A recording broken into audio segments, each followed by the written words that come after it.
Hi friends, welcome to my channel. ఇప్పుడు నేను చదివి వినిపించబోయే చందమామ కథ పేరు ఇద్దరు కవులు.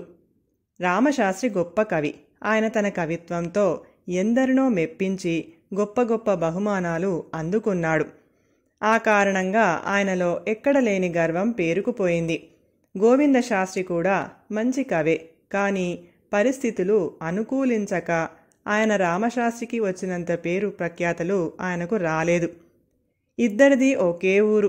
నీ కవిత్వంలో లోపాలు ఉన్నాయి, వాటిని సరిదిద్దుకోగలిగితే నువ్వు కూడా నాలాగా పైకి రాగలవు అంటూ ఉండేవాడు రామశాస్త్రి గోవింద శాస్త్రితో.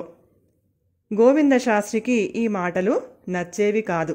కాలం కలిసిరాక తన కవిత్వానికి పేరు రావటం లేదని, కవిగా రామశాస్త్రికి తాను ఏమాత్రం తీసిపోనని ఆయన అభిప్రాయం. ఒకసారి విష్ణుపురం జమీందారు దసరా వేడుకల సందర్భంలో చిన్న కవి సమ్మేళనం ఏర్పాటు చేయదలిచాడు. ఆ సమ్మేళనానికి ఆయన రామశాస్త్రిని ఆధిపత్యం వహించమని కోరాడు. ఈ సంగతి విన్న అనేక మంది చిన్న చితకా కవులు జమీందారు నుంచి బహుమతులు పొందాలి అన్న ఆశతో రామశాస్త్రిని ఆశ్రయించారు. కానీ గోవింద శాస్త్రి మాత్రం తనకు ఏమీ పట్టనట్టు ఊరుకున్నాడు. అడగకపోయినా రామశాస్త్రి తనను తప్పకుండా ఈ సమ్మేళనానికి ఆహ్వానిస్తాడని ఆయన నమ్మకం. కాని రామశాస్త్రి గోవింద శాస్త్రిని ఆహ్వానించలేదు. తనను ఆశ్రయించిన వాళ్లనే ఆయన సమ్మేళనానికి పిలిచాడు. ఇది గోవింద శాస్త్రికి రామశాస్త్రి పట్ల విపరీతమైన కోపానికి కారణం అయ్యింది. రామశాస్త్రి కవి సమ్మేళనం పూర్తి చేసుకొని తిరిగి వచ్చి గోవింద శాస్త్రిని కలుసుకొని అక్కడ జరిగిన విశేషాలు చిలువలు పలువలు చేసి చెప్పాడు. విష్ణుపురం జమీందారు చాలామంది కవులకు చిన్న చిన్న బహుమానాలు ఇచ్చాడట. కానీ తనకు మాత్రం ఘనంగా 1000 వరహాలు ఇవ్వటమే కాక తన కవిత్వాన్ని మెచ్చుకుంటూ సభలో చాలాసేపు మాట్లాడాడట. ఇది నా కవి జీవితంలో మరుపురాని సంఘటన.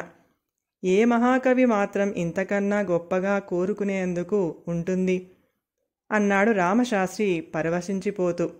అసలే కోపంలో ఉన్న గోవింద శాస్త్రికి ఈ మాటలు మరింత కోపాన్ని తెచ్చినాయి.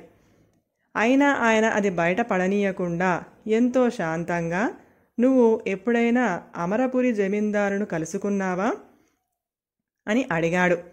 లేదు. ఏమిటి విశేషం ఆయనలో అని అడిగాడు రామశాస్త్రి. ఆయన కవిత్వంలోని బాగోగుల్ని త్రాసులో పెట్టి మరీ తూస్తాడని చెబుతారు.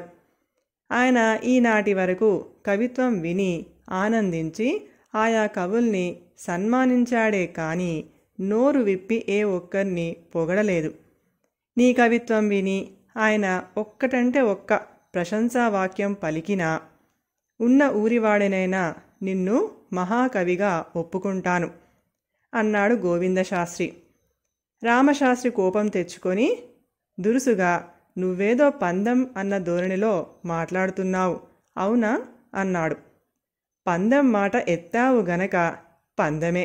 అమరపురి జమీందారు నీ కవిత్వం విని శ్లాఘిస్తూ ఒక్క మాట పలికిన నేను నీకు 1000 వరహాలు ఇస్తాను. అలా కానప్పుడు నువ్వు నాకు 1000 వరహాలు ఇచ్చుకోవాలి, సరేనా అన్నాడు గోవింద శాస్త్రి. జీవితంలో ఈనాటి వరకు ఓటమి అనేది ఎరగను. రేపు ఉదయమే బయలుదేరి అమరపురి వెళ్తాను అన్నాడు రామశాస్త్రి కోపంగా. అలాగే వెళ్ళిరా. ఇది నీ జీవితంలో మరుపు రాని మరొక సంఘటన కావచ్చు అన్నాడు గోవింద శాస్త్రి. 2 రోజుల తర్వాత రామశాస్త్రి గోవింద శాస్త్రిని కలుసుకొని, నేను 1000 వరహాలు గెలుచుకున్నట్టే. అమరపురి జమీందారు నా కవిత్వాన్ని మెచ్చుకుంటూ స్వదస్తూరితో రాసి ఇచ్చిన యోగ్యాపత్రం ఇదిగో అంటూ గోవింద శాస్త్రికి ఒక కాగితం ఇచ్చాడు. గోవింద శాస్త్రి నవ్వుతూ, ఇది ఆయన స్వదస్తూరి కాదని నేను అనటం లేదు. మన పందెం ఏమిటంటే జమీందారు నోరు విప్పి నీ కవిత్వాన్ని మెచ్చుకోవటం. అలా జరగలేదు కదా, నువ్వు ఓడావు. 1000 వరహాల మాట ఏమిటి అన్నాడు. రామశాస్త్రి దిగులుగా ముఖం పెట్టి, ఆ జమీందారు మూగవాడని ముందుగా తెలిసి ఉంటే నీతో ఈ పందెం వేసేవాణ్ణి కాదు. సరే, చేసేదేముంది, ఆ పందెం డబ్బేదో రేపు తెచ్చి ఇచ్చుకుంటాను అన్నాడు. చూసావా, నెల తిరగకుండానే నువ్వు జీవితంలో మరవలేని 2 సంఘటనలను చవిచూశావు అన్నాడు గోవిందశాస్త్రి వచ్చే నవ్వు ఆపుకుంటూ. కథ సమాప్తం. ఈ కథ కనుక మీకు నచ్చినట్లయితే ప్లీజ్ లైక్ చేయండి, షేర్ చేయండి. మరిన్ని మంచి మంచి కథల కోసం మా ఛానల్ని సబ్స్క్రైబ్ చేసుకోండి. Thank you.